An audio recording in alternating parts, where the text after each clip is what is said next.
Can we talk about this? Can we talk about this? Can we please talk about this? Because I have only read through the first two surahs, I think they're what they're called. And I got to the section where they were talking about the story of Adam and Eve. And the app that I have offers additional commentary. Actually, let me go get my iPad. I'll read you what the commentary said, and then I'll tell you a really crazy story about Christianity. Okay, this is what the commentary says about the story of Adam and Eve in the Quran. It goes, "It was not the serpent that misled Eve, nor did Eve mislead Adam as the Bible says. The statement means that Shaitan, the evil suggestions in the human mind, made them both, the male and female, forget their respective duties, whereupon they commit an unintentional fault." Pretty straightforward, right? Like, it pretty much straightforward says Adam and Eve were both there. They both forgot themselves and they both strayed from their path and their purpose to follow God. When I was in college, I went to Fordham University, which is a Jesuit university in the Bronx, and I was taught by a Presbyterian minister for Intro to Old Testament course. She had explained that throughout her career, she had read several different sacred texts, and we got to discussing the Bible.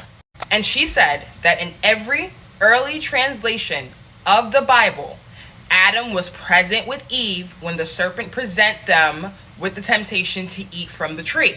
Adam was there. Adam did not caution Eve against not following God's order.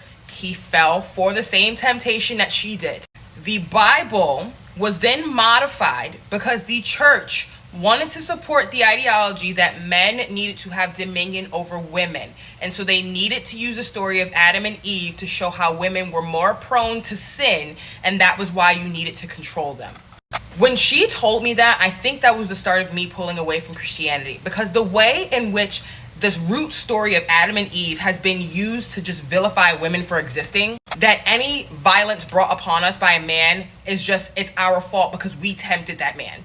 Women just are naturally prone to tempt men into sin. And so reading the Quran, reading like the straightforward explanation of it as, no, they were both there. They failed to hold each other accountable, and they both fell from God's grace. They both like fell from their true path to follow God, is so refreshing, because the Bible still touts the story of Eve wandered off on her own, got tempted by the snake, and because Eve was by herself and didn't have a man supervising her, she was able to lure Adam into sin. Mind-blowing. Like, my relationship with Christianity is, we're gonna go through it as I read through this Quran. We're gonna go through it.